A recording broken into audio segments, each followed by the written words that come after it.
السلام علیکم ورحمۃ اللہ وبرکاتہ۔ دوستو آپ کی خدمت میں لے کر حاضر ہوئے ہیں قاری حنیف ملتانی رحمۃ اللہ علیہ کا بیان۔ دوستو بیان بہت ہی آسان زبان میں اور آسان انداز میں ہونے والا ہے، تو دوستو بیان کو مکمل سننے گا آخر تک۔ چلے دیر نہ کرتے ہوئے بیان کو شروع کر لیتے ہیں۔ آل محمد کما صلیت علی ابراہیم وعلی آل ابراہیم انک حمید مجید۔ اللہم بارک علی محمد وعلی آل محمد کما بارکت علی ابراہیم وعلی آل ابراہیم انک حمید مجید۔ حضرات علماء کرام، محترم بزرگوں، عزیز دوستو، کافی سارے عرصے کے بعد آپ کے شہر جھنگ میں حاضری کا اتفاق ہوا، اور اللہ جانتا ہے کہ اس وقت دل میں کتنا دکھ محسوس کر رہا ہوں۔ جب بھی جھنگ میں حاضری ہوئی، میرے دائیں یا بائیں مفتی عبدالحلیم رحمہ اللہ تشریف فرما ہوا کرتے تھے۔ آج سٹیج خالی ہے۔ آج وہ اللہ والا ہم میں نہیں۔ حضور کریم صلی اللہ علیہ وسلم نے ارشاد فرمایا، علماء کا انتقال قیامت کا پیش خیمہ ہے۔ اللہ والوں کا دنیا سے اٹھ جانا گھنٹی ہے اس بات کی کہ قیامت آئی۔ پھر ایسا اللہ والا جو کبھی کسی کو لڑا کے راضی نہیں، کسی کو بھڑا کے راضی نہیں، پورے شہر کو ملا کر چلے کے چلنے والا، اللہ اور اس کے رسول کریم صلی اللہ علیہ وسلم کے صحیح راستے پہ لوگوں کو گامزن کرنے والا، آخری دم تک اسی کوشش میں، اسی سعی میں اور اللہ اللہ کرنے میں اور کرانے میں ساری زندگی گزار دی۔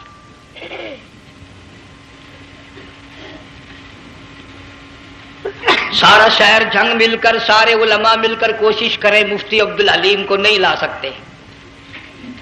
یہ خلا پورا ہونے والا نہیں۔ پھر ساتھ ساتھ مولانا صوفی محمد یار صاحب سب قید رحمہ اللہ، وہ بھی اس دنیا فانی سے رخصت فرما گئے۔ ایک اچھے خاصے طبقے کو وہ بھی داغ مفارقت دے گئے، اور قریب ہی کے زمانے میں سرگود شہر میں مفتی احمد سعید صاحب رحمہ اللہ وہ بھی رخصت ہو گئے۔ تو یقین جانو ان حضرات کا دنیا سے اٹھنا اس بات کی علامت ہے کہ ملک میں کچھ نہ کچھ ہونے والا ہے۔ جب آگ لگتی ہے، طوفان آتا ہے، بارش آتی ہے، عورت اپنے بچوں کو تلاش کرتی ہے، ادھر آ جاؤ، بارش آ گئی، آگ لگ گئی، اللہ پاک بھی اپنوں کو پہلے بلا رہا ہے، یہاں کچھ ہونے والا ہے، تم پہلے ہی آ جاؤ۔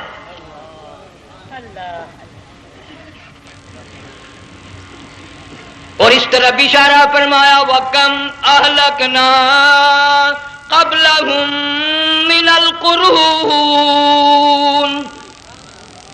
اللہ فرماتے ہیں میری زمین پہ عداوت نہ کرو، فساد نہ مچاؤ، قتل نہ کرو، خون نہ بہاؤ، ناحق لوگوں کا خون نہ بہاؤ۔ اللہ پاک کی زمین ہر روز صبح کو عرض کرتے، الہی لوگ مجھ پہ زنا کر کے چلتے ہیں، بدماشی کر کے چلتے ہیں، اجازت دے میں لقمہ بنا کر نگل جاؤں۔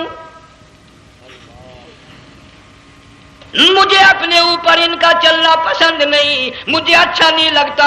ہر روز آواز لگاتی ہے، ظالمو، بدکارو، بدماشو، میرے اوپر دندناتے پھرتے ہو، ایک نہ ایک دن میرے اندر آؤ گے، تمہیں پتہ چل جائے گا کہ میں تم کو کتنا دشمن رکھتی تھی۔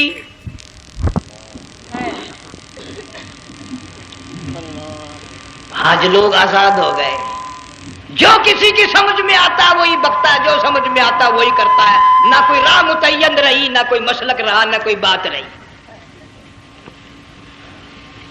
جناب مدنی کریم صلی اللہ تعالی علیہ وسلم کا بڑا عظیم تر صحابی ہے، بہت بڑا جرنیل ہے، سیدنا معاذ ابن جبل رضی اللہ تعالی عنہ، مدینے پاک میں بیمار ہے، آخری وقت ہے، دعا کرو اللہ ہم سب کو مدینے کی موت عطا فرمائے۔ بہت جلیل القدر صحابی ہے۔ علماء کرام نے لکھا ہے کہ جب موت کا وقت بالکل قریب آیا، معاذ بن جبل رضی اللہ تعالی عنہ نے رونا شروع کر دیا، رونے لگ گئے۔ علماء نے لکھا ہے اس وقت بھی مدینے پاک میں اب تک بھی یہ رواج ہے، جب کسی پہ نزع طاری ہو، سکرات طاری ہو، موت قریب ہو، جتنے پاس بیٹھے کھڑے ہوتے ہیں سارے اللہ کے قرآن کی تلاوت کرتے ہیں۔ صحابہ کرام آخری وقت میں قرآن مجید کی ہر وقت تلاوت کیا کرتے تھے، اس لیے حضور کریم صلی اللہ علیہ وسلم نے فرمایا قیامت کا دن ہوگا، اللہ پاک اعلان فرمائیں گے قرآن والے آگے آ جائیں۔ عرض کیا جائے گا قرآن والوں سے کون مراد ہے؟ حق تعالیٰ جل شانہ فرمائیں گے میں قرآن والا اس کو کہتا ہوں جو میرے قرآن سے عشق رکھتا تھا، پیار کرتا تھا، محبت کرتا تھا، اتنا پیار تھا آخری وقت تھا، ادھر موت کا جھٹکا لگا، ادھر میرا بندہ قرآن پڑھ رہا تھا، آج بھی اپنی قبر سے اٹھا میرا قرآن پڑھتا ہوا اٹھا، تم میدان حشر کا چکر لگاؤ، آج بھی ان کے منہ سے کستوری کی خوشبو آ رہی ہے۔ معاذ بن جبل رضی اللہ تعالیٰ عنہ قرآن مجید کی تلاوت فرماتے فرماتے رونے لگ گئے۔ کسی صحابی نے کہہ دیا موت سے ڈر کے رو رہے ہو، موت سے ڈر گئے؟ فرمایا نہیں۔ پھر کیوں روئے؟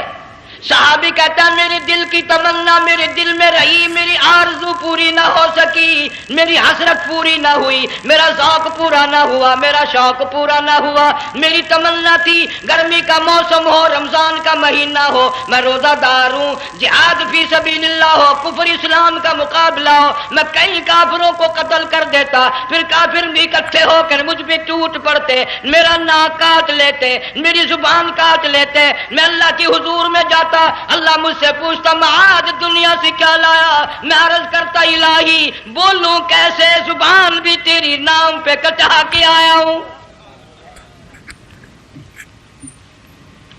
اور روزہ رکھ کر آیا ہوں، نیت یہ ہے کہ تیرے محبوب کے حوض کوثر کے پانی سے روزہ افطار کروں گا۔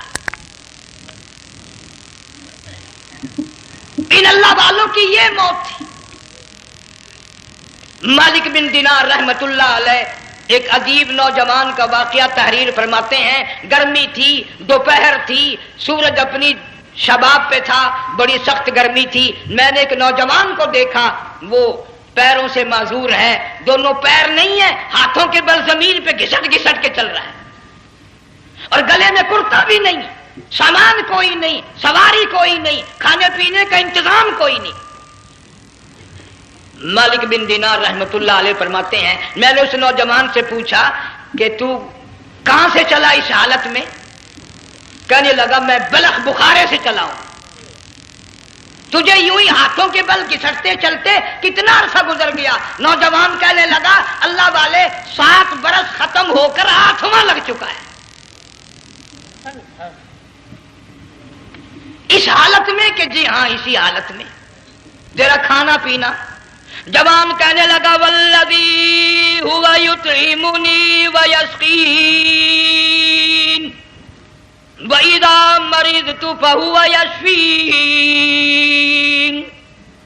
اللہ ہی کھلاتا ہے وہی پلاتا ہے، بیمار ہو جاتا ہوں وہی تندرستی عطا کرتا ہے۔ اور نوجوان دوپہر بڑی سخت ہے، گرمی بڑی سخت ہے، میرے یہاں دوپہر کو آرام کر لے، قیام کر لے، کچھ دیر ٹھہر جا، آج میرے یہاں قیام کر لے۔ نوجوان رونے لگا اور کہنے لگا مالک بن دینار یہ 2-4 منٹ جو تیری ساتھ باتوں میں میرے خرچ ہو گئے، مجھے ان کا ہی بڑا دکھ ہے، میں اور اپنی اس معذوری میں ہاتھوں کے بل 2-4 گز گھسٹ کر اور اپنے رب کے قریب ہو جاتا۔ یہ جو تیری ساتھ بات کرنے میں تھوڑا سا وقت خرچ ہو گیا، مجھے اس کا ہی بڑا دکھ ہے۔ ارے تو تھک گیا ہوگا۔ جوان کہتا ہے تیرے دیوانے مگر چلنے سے رک سکتے نہیں، تیرے دیوانے مگر چلنے سے رک سکتے نہیں، پاؤں تھک جاتے ہیں دل ان کے کبھی تھکتے نہیں۔ میرے سامنے تھکنے کا نام نہ لو، میرے دل میں عشق کی آگ جلی ہوئی ہے، سوز و گداز کا سمندر طوفان برپا کر رہا ہے، میں انہیں تھکنا جانتا، میرے یہاں نیند کا سوال نہیں، آرام کا سوال نہیں، میں تو گھسٹ گھسٹ کر رب کے دربار میں حاضر ہوا چاہتا ہوں۔ پوچھا کہ جا کہاں رہے ہو؟ کہنے لگا بیت اللہ کی زیارت کے لیے چلا، روز رسول اللہ صلی اللہ علیہ وسلم کی زیارت کے لیے چلا۔ کھانا پینا کچھ نہیں کہ نہیں، بس کہ منتظر ہوں اس گھڑی کا کہ کب وہ وقت آئے اور کب میں جا کر یوں کہوں کہ اے مدینے کی مہاجر سبز گنبد کے مکی، اے مدینے کے مہاجر سبز گنبد کی مکی، عرش ہے تیرے قدم کے فیض سے یہ سرزمین۔ کب وہ وقت آئے، کب میں مدینے کی گلیوں کو دیکھوں، کب آب و ہوا کو دیکھوں، کب مدینے کی بہاروں کو دیکھوں، کب گنبد خضرا پہ میری نگاہ پڑے، میرے دل کی تسلی ہو جائے۔ عاشق لوگ یوں ہی کیا کرتے ہیں۔ دیہات کی ایک عورت آئی رسول اکرم صلی اللہ علیہ وسلم کی وفات شریف کے بعد اور آ کے کہنے لگی بہن عائشہ رضی اللہ تعالیٰ عنہ، میں نے سنا ہے سرکار کی وفات شریف ہو گئی، کیا کہاں دفن کیا کہ اس حجرے میں؟ کہنے لگی مجھے دروازہ کھول کر قبر کی زیارت تو کرا دے۔ عورت ساتھ دیہات کی رہنے والی چوکٹ پہ کھڑی ہو کے کہنے لگی آقا جب بھی آتی تھی زبان تیری ہوتی تھی، قرآن خدا کا سنتی تھی، مسائل پوچھتی تھی، زیارت کرتی تھی، اب یہ زندگی اچھی نہیں لگتی، میں تیرے قدموں میں مرنا چاہتی ہوں۔ علماء نے لکھا ہے ایک چیخ ماری، چوکٹ پہ گر کر جان دے دی۔ سبحان اللہ۔ مالک بن دینار رحمت اللہ علیہ فرماتے میں بھی اس سال حج کے لیے گیا، مینا میں میں نے دیکھا کہ بڑا مجمع لگا ہوا ہے ایک جگہ، تو میں بھی گیا کہ یہ لوگ کیوں اکٹھے ہیں۔ میں نے لوگوں میں سے جھانک کر دیکھا تو وہی نوجوان بیٹھا ہے جس کو میں نے دوپہر کے وقت دیکھا تھا، وہی حالت ہے، گلے میں کرتا نہیں، گٹھڑی نہیں، ٹھیلا نہیں، سامان نہیں، اور رو رو کے یوں کہتا مولا آج کسی نے دمبی کی قربانی دی، کسی نے بکری کی قربانی دی، کسی نے اونٹ کی قربانی دی، کسی نے گائے کی قربانی دی، میں فقیر ہوں، میں مسکین ہوں، میں بالکل مفلس اور نادار ہوں، میرے پاس تو یہ میری جان ہے، میں اس کی قربانی دیا چاہتا ہوں، قبول فرما۔ ہزاروں لاکھوں لوگوں کے سامنے ایک چیخ ماری اور مینا میں جان دے دی۔ اس حالت میں ان اللہ والوں کا آخری وقت آتا ہے۔ ایک ہم لوگ مرتے ہیں ایکسیڈنٹوں میں، سڑکوں پہ، ادھر موت کا جھٹکا لگ رہا ہے، ادھر منہ میں کنجری کا گانا۔ ارشاد فرمایا مدنی کریم صلی اللہ تعالی علیہ وسلم نے سیاتی علی الناس زمان، اور لوگوں میری امت میں ایک وقت ایسا آئے گا لوگ اتنے برباد ہو جائیں گے، صبح کو آدمی مومن مسلمان ہوگا، شام کو موت آئی تو جنازہ کافر کا اٹھ رہا ہوگا۔ گھروں میں، محلوں میں آج موت آتی ہے، کنجری کا گانا منہ میں ہوتا ہے، ادھر دم نکل رہا ہے، ادھر کنجری کا گانا کانوں میں آواز آ رہی ہے، میت کو غسل دیا جا رہا ہے، کنجری کی آواز آ رہی ہے، جنازہ اٹھا کر لے جا رہے ہیں، کنجری کی آواز آ رہی ہے، قبر میں میت اتاری جا رہی ہے، کنجری کی آواز آ رہی ہے، قبر پہ مٹی ڈالی جا رہی ہے، کنجری کی آواز آ رہی ہے۔ اس ماحول میں، اس معاشرے میں ہم کس طرح ایمان اور یقین اور ایمان ساتھ لے کر مریں گے؟ ہزاروں نہیں لاکھوں کو مرتے وقت کلمہ نصیب نہیں۔ قسم دے کر پوچھو ماں مر رہی ہے، کلمہ منہ سے نہ نکلا، باپ مر گیا منہ سے کلمہ نہیں نکلا، بیگم صاحبہ چل بسی منہ سے کلمہ نہیں نکلا، ہزاروں چلے گئے اور اپنے جانے کا پھر بھی یقین نہ آیا۔ تم نے کبھی سوچا تک نہیں، خیال تک نہیں کیا۔ ارشاد فرمایا مدنی کریم صلی اللہ تعالی علیہ وسلم نے اور لوگوں ابو ہریرہ رضی اللہ تعالیٰ عنہ سے پوچھا تو کیوں رویا؟ عرض کرنے لگا میرے آقا اتنی کمزوری کبھی نہ دیکھی، اتنی ضعیفی کبھی نہ دیکھی، اتنی ناتوانی کبھی نہیں دیکھی، چہرہ انور بالکل کمزور ہو گیا۔ آپ نے ٹھنڈا سانس لے کر فرمایا ابو ہریرہ تجھے معلوم نہیں موت بالکل قریب آ گئی، بالکل قریب آ گئی موت۔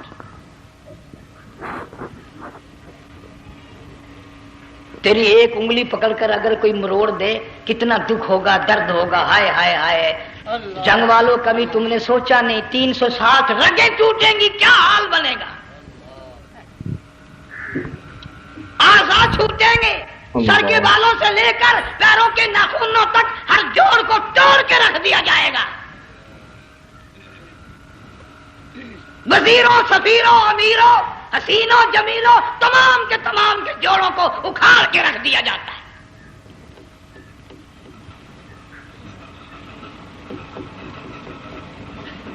پروگرام تک نہیں مرد عورتوں کا کہ یہ دنیا کسی کی نہ بنی، قبر میں آخر جانا ہی جانا ہے۔ علماء کرام نے لکھا ہے کہ حضرت عیسیٰ علیہ السلام کے پاس لوگ آئے اور کہنے لگے نئی قبروں سے مردے زندہ کر کے دکھاتے ہو، آؤ ہم ایک پرانی قبر پہ لے کے چلتے ہیں، مردہ زندہ کر کے دکھاؤ۔ عیسیٰ علیہ السلام تشریف لے گئے، فرمایا قم باذن اللہ، ایک نوجوان زندہ ہو کر قبر سے نکل کر سامنے آ کر کھڑا ہو گیا۔ عیسیٰ علیہ السلام نے پوچھا تو کون ہے؟ وہ کہنے لگا میرا نام سام ہے، میں حضرت نوح علیہ السلام کا بیٹا ہوں۔ تو پیغمبر کا دماغ تو پیغمبر کا ہوتا ہے نا۔ فرمایا تجھے تو بڑا عرصہ قبر میں گزر گیا، کتنے ہزار سال قبر میں گزر گئے؟ کہ جی ہاں۔ عیسیٰ علیہ السلام نے فرمایا یار ملاقات تو اللہ نے کرائی دی، قبر کا کچھ حال تو بتا، کیا بنتی ہے؟ قبر کا کچھ ماحول بتا، قبر کی خبر بتا۔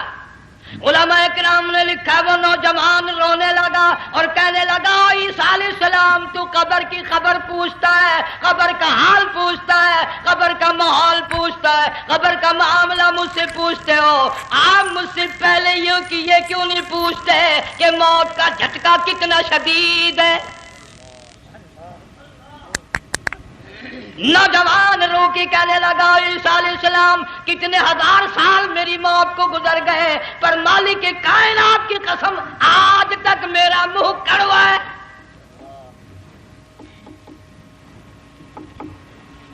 اس لیے جنگ والوں لمبی چوڑی بات کہنے کا وقت نہیں، حالات نہیں، میں تو تمہیں اتنا سا پیغام دینے آیا۔ کھانے پینے کا زمانہ ہے، میں جانتا ہوں تم کیلے کھاتے ہو، تمہیں کیلے کا ذائقہ معلوم ہے، امرود کا ذائقہ تم کو معلوم ہے، انار کا ذائقہ تمہیں معلوم ہے، انگور کا ذائقہ معلوم ہے، انناس کا ذائقہ معلوم ہے، آم کا ذائقہ معلوم ہے، ہزاروں پھلوں کے ذائقے تمہیں معلوم ہے، ہزاروں مٹھائیوں کے ذائقے تمہیں معلوم ہے، ہزاروں بیکری کی چیزوں کے ذائقے تمہیں معلوم ہے، ہزاروں شربتوں کے ذائقے معلوم ہے، پر تم نے جنگ والوں کبھی بھی قبرستان میں جا کر قبر والوں سے یہ نہیں پوچھا او قبر والوں ذرا بتاؤ تو صحیح موت کا ذائقہ کیسا ہے؟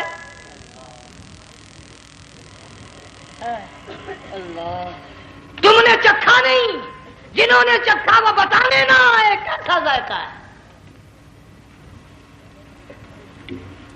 اس لیے قرآن کہتا کلا اذا بلغت التراقی وقیل من راق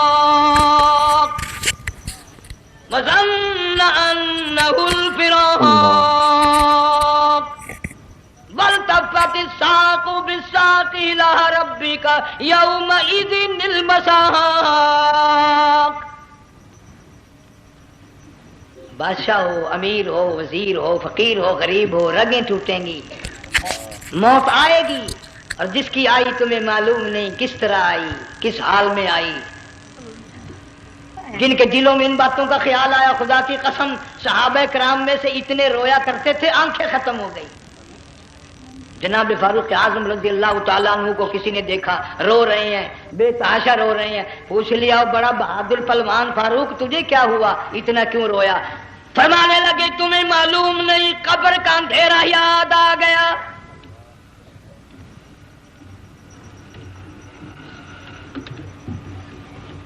ایک 1,29,000 صحابہ کرام اس آخرت کے لیے قربانیاں دیتے آئے، اولاد کی قربانی دی، مال کی قربانی دی، جان کی قربانی دی، جو کرنا پڑا وہ کر گزرے، لیکن محمد عربی صلی اللہ علیہ وسلم کا دامن نہ چھوڑا۔ اسی لیے ہر سال اللہ پاک جل شانہ نے اس امت کو یہ موقع دیا کہ سنت خلیل پہ عمل کرتے کرتے قربانیوں کی یاد تازہ ہو جائے، قربانیوں کی یاد تازہ ہو جائے۔ قرآن کریم میں جا بجا ابراہیم علیہ السلام کا اللہ پاک نے ذکر خیر فرمایا، یوں فرمایا ہم نے ان کے بڑے امتحان کیے، بڑی آزمائش کی، وہ ساروں میں کامیاب ہوئے۔ تم ہر وقت اللہ سے یہ دعا کیا کرو اللہ ہمیں امتحان میں نہ ڈالے، آزمائش میں نہ ڈالے، ہم امتحان کے قابل نہیں۔ یہ ہمارے جو امتحان ہوتے ہیں ان میں نقل ماری جاتی ہے تو اللہ امتحان لے گا تو نقل کیسے ماریں گے؟ کیسے کام چلے گا؟ جناب ابراہیم علیہ السلام کو اللہ پاک نے ہزاروں امتحان میں مبتلا کیا، ہزاروں آزمائشیں کی، فَأَتَمَّهُنَّ، سب میں کامیاب گیا، سب میں پاس نکلا۔ ایک آزمائش ایسی بھی آئی اللہ کی توحید کی وجہ سے، شرک کو مٹانے کی وجہ سے ابراہیم علیہ السلام کا سارا مصر فلسطین دشمن بن گیا۔ حضرت سارہ کو ساتھ لے کر چل دیے، ایک بیوی ساتھ ہے، اکیلا دم میں۔ یہاں تو لوگ محلوں میں شہروں میں کہتے ہیں جی میں اکیلا ہی ہوں، میں کیا کروں؟ اگر خلیل کہتا کہ میں اکیلا ہوں تو آج قرآن میں اس کا ذکر خیر کیسے ہوتا؟ پرواہ نہ کی، وہ کہتا میرے لیے میرا اللہ کافی ہے۔ کون کہتا ہے میں اکیلا ہوں؟ میری ساتھ تو اللہ ہے۔ مصر سے گزرنے لگے، بادشاہ کے ملازموں نے بادشاہ کو جا کے بتایا بڑی خوبصورت عورت گزر رہی ہے تیرے حلقے سے، بہت بڑی خوبصورت عورت ہے۔ کہ ملازم پکڑ کے لے کے چلے تو عورت ذات حضرت سارہ رونے لگ گئی، خلیل میرا کیا بنے گا؟ پیغمبر کو اللہ کی ذات پر بڑا یقین ہوتا ہے، فرمایا پرواہ نہ کر، میری آبرو میرے مولا کی آبرو ہے، چاہے جہاں چلی جا میری عزت کی حفاظت میرا اللہ کرے گا۔ فرمایا فاللہ خیر حافظا وہو ارحم الراحمین،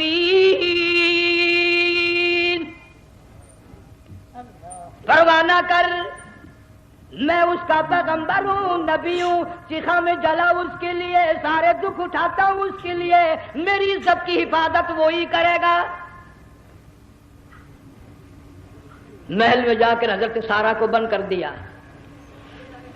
بادشاہ نے بلوایا ہے عزت لوٹنے کے لیے، بادشاہ نے پکڑوا کر منگوایا ہے آبرو برباد کرنے کے لیے۔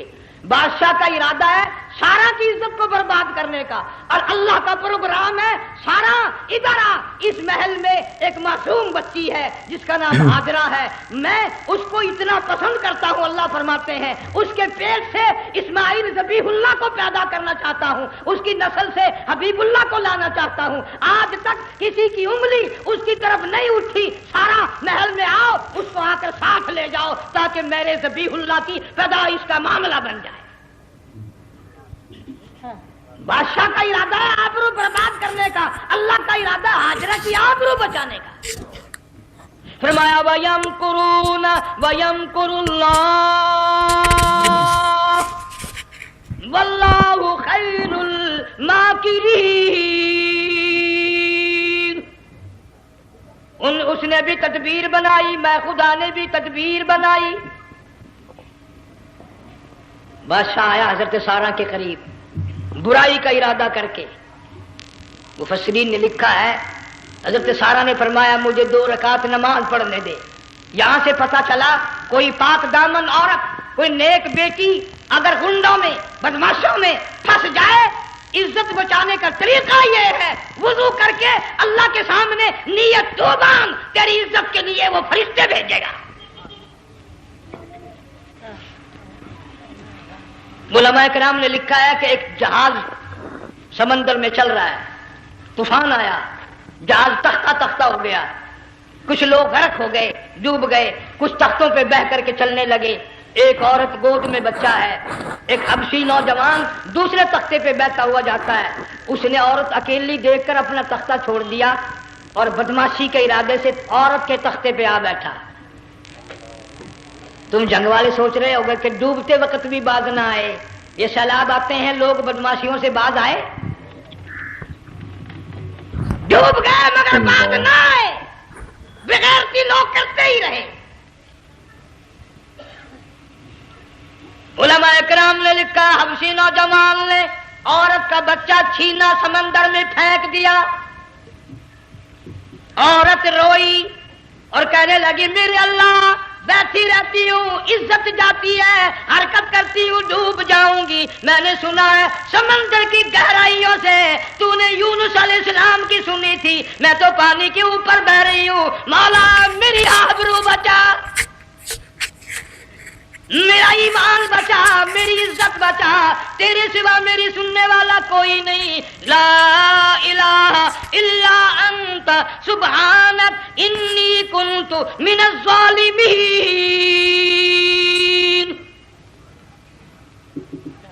علماء نے لکھا ہے کہ ایک گردن سی نمودار ہوئی پانی میں سے اور حبشی نوجوان کو ایک ہی لقمہ بنا کر لے گئی۔ وہ تو ہر جگہ سنتا ہے، پکارنے والا بے بس بے کس ہو کر جب اس کو پکارتا ہے وہ ہر جگہ انداز پہنچاتا ہے، وہ ہے جو موجود ہر جگہ۔ عورت بہتی بہتی کنارے جا لگی، ایک جہاز قریب آیا، دوپٹے کا اشارہ کر کے اس کو بلایا۔ جہاز میں جب سوار ہوئی تو دیکھتی کیا ہے، ایک نوجوان کی گود میں اس کا وہ بچہ جو سمندر میں پھینک دیا تھا بیٹھا ہوا کھیل رہا ہے۔ ٹوٹ پڑی، میرا بچہ ہے۔ لوگوں نے کہا تیرا کہاں سے آیا؟ ماجرا سنایا، اس طرح ہوا۔ جہاز کے کپتان نے کہا ہم جہاز لے کر آ رہے تھے، غیب سے آواز آئی جہاز ادھر کو لے آؤ ورنہ ڈبو دیے جاؤ گے۔ ہم جب جہاز وہاں لے کر پہنچے تو دیکھتے کیا ہے کہ ایک جانور کی پیٹھ پہ یہ بچہ بیٹھا ہوا کھیل رہا تھا۔ عزت بھی بچی، ایمان بھی بچا، بچہ بھی بچا، اور کوئی بچانے کے لیے تدبیر کرے جبھی نا۔ حضرت سارہ نے نماز پڑھ کر بددعا کر دی، بادشاہ کے سارے بدن میں درد ہونے لگا۔ پیغمبر کا سارا گھر بڑا کریم ہوتا ہے، جب اس کو درد نے ستایا نا، کہنے لگا میں وعدہ کرتا ہوں تجھے کچھ نہیں کہوں گا، میرے لیے دعا کر دے۔ اب اگر کوئی جنگ کا ہوتا یا میں ہوتا کہتا دفع ہو، تیرے واسطے دعا کا دی۔ لیکن حضرت سارہ نے پھر جولی پھیلا دی، مولا وعدہ کرتا ہے، بدماشی سے توبہ کرتا ہے، اس کو تندرستی عطا فرما دے۔ اللہ نے تندرستی عطا کر دی۔ وہ پھر کہنے لگا لو ایسی حسین عورت کب ہاتھ آئے گی، پھر برائی کے لیے تیار ہوگی۔ یہاں سے پتہ چلا کہ یہ جو گنڈے بدماش ہوتے ہیں ان کی قسم کا بھی کوئی یقین نہیں۔ اگلے دن ایک آدمی نے قسم کھائی تو اس کے خلاف کرنے لگا۔ لوگ کہنے لگے کہ تو نے قسم کھائی تھی، قرآن اٹھایا تھا، اب کہ کیا تھی گیا بل ڈٹھی ہوئی مسجد سی، پاٹیا ہوا قرآن سی۔ اگر ڈٹھی ہوئی مسجد سی تو پاٹیا قرآن سی، قرآن کے نہ پورا سی جڑا میں چاہیا، مگر اسے یہ معلوم نہیں کہ تو نے تو پاڑیا قرآن اٹھایا، ڈٹھی ہوئی مسجد میں اٹھایا۔ خدا کا جب غضب آئے گا تو وہ ادھورا نہیں آئے گا، اللہ وہ ادھورا نہیں آیا کرتا۔ 3 مرتبہ اس بادشاہ نے حضرت سارہ کے ساتھ ایسا کرنے کا ارادہ کیا، پھر دعا ہوئی، پھر بد دعا ہوئی، پھر دعا ہوئی، پھر بد دعا ہوئی۔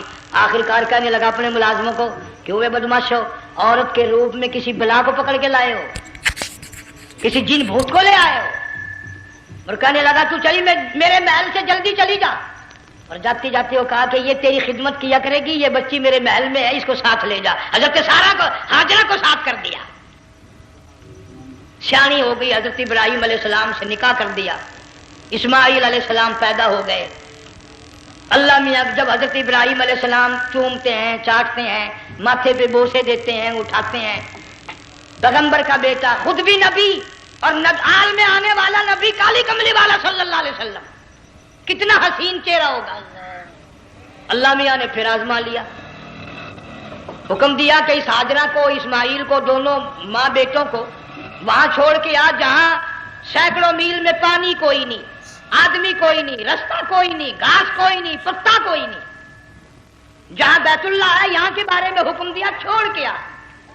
اور اگر آپ کو نیند نہیں آئی تو مزہ آئے گا، اللہ نے یہ فرما دیا بتانا نہیں ہے کہ میں نے حکم دیا ہے، خدا حافظ نبی نہیں کہتا اپنی بیوی کو۔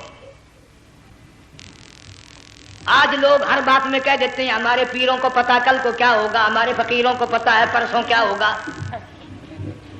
اور بڑی مدت کی بات ہے، یہی موسم تھا، چماسا گرمی تھی، انارکلی لاہور سے ہم کئی ساتھی گزر رہے تھے، فٹ پاتھ پہ بیٹھا ہے ایک ملنگ، چاروں طرف لوگ کھڑے، بڑا مجمع، کافی دنوں کی تو بات ہو گئی، ہاتھوں کی لکیر دیکھ کر لوگوں کی تقدیر بتا رہا تھا۔